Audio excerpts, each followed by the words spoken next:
Hello, this is Pastor Al, and how can you maintain employment? Never, never, never quit a job. If you quit a job, then the next employer will think, why did the person quit the job? Or they'll think you're an airhead, that you can't deal with stress, that you're very highly emotional, or they'll think that you got laid off and that you're lying. And so they'll think that you're a problem employee. And so you never, never want to quit a job. Also, if you quit a job and you were making $15 an hour, the next employer, if he's pressed for cash, he can offer you 10 an hour. He is not forced to give you 15 an hour. So many times, an employer that actually wants to hire you will be tempted to hire you at less money. So if you're employed, he knows that he has to offer you, if you're 15 an hour, he knows he has to offer you 16 an hour to get you to change jobs. So never, never quit a job because it makes you less marketable. Get your skills and resume current. If you are unemployed, if you do happen to get laid off, the fastest way to get a job is to get your skills and resume current. The first thing you want to do is to get your resume current. Look at the on the internet, look at the jobs that are out there, read their descriptions carefully, and put current skills that you have on the first page of your resume. And what you want to do is you want to apply that for jobs that are good fits for your experience. I'll find that many people that they are psychologically attached to certain achievements, and they'll put them on the front page of their resume, but yet they have old technology on them, and they need to reword those to remove the old technology, or maybe move them to the second page of their resume and move things that have current technology onto the first page of your resume. What's out in the current marketplace is what is going to get you interviews. And so another thing that you need to do is you need to work on answers to popular questions. And there's two types of questions. One is an HR question. The people in human resources, they might not necessarily know all the positions in the company. And so they'll tend to ask you open-ended questions like, what are you looking for in a job? Or where do you see yourself 10 years from now?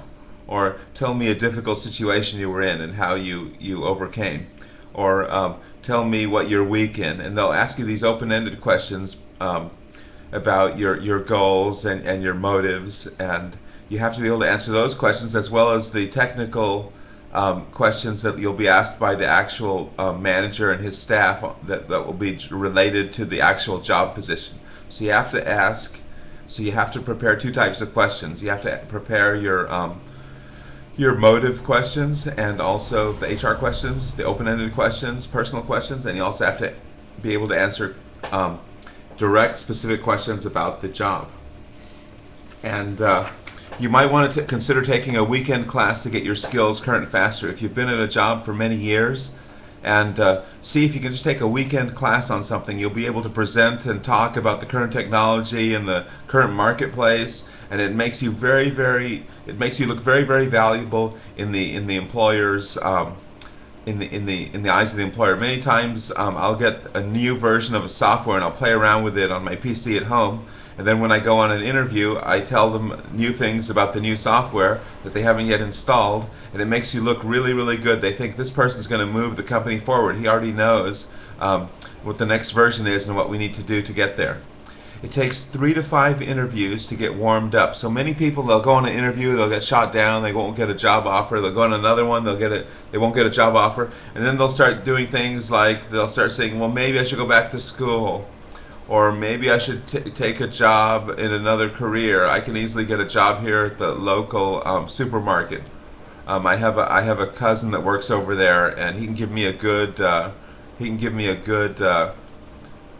reference. And so what you want to realize is that it takes 3 to 5 interviews to get warmed up to the interviewing process. And usually I'll take a piece of paper in a manila folder and I'll write down the questions they're asking me. And then when I leave, I'll go through, I'll look at it, and I'll write down more questions. And that way, for the next interview, those are the questions that I got asked. I'll very likely get asked those questions on the next interview, and it helps me to warm up to this process. So that after 3 to 5 interviews, I start getting offers. And an agency can move you very fast. The advantage of an agency is when your pay is low, they can help you rewrite your resume. They can coach you on questions the company is likely to ask you. and they can help you prepare better for the interview. And you go in on the interview and you make a good impression, and you get a pay raise, and everything goes well. So agencies can move you a lot faster. The drawbacks of agencies is if you're making a very big salary, they're going to ask something like $20,000 from the employer to get you, and so that can be a deterrent. But when you're young, they'll rewrite your resume for you. They'll coach you on interviewing skills, give you questions, tell you how to prepare, and that can be a big plus to get you employed much faster. There's two types of interview questions: the HR and the technical, and you have to prepare those before you go in, because sometimes you'll answer one of those HR questions weak, and they wouldn't hire you.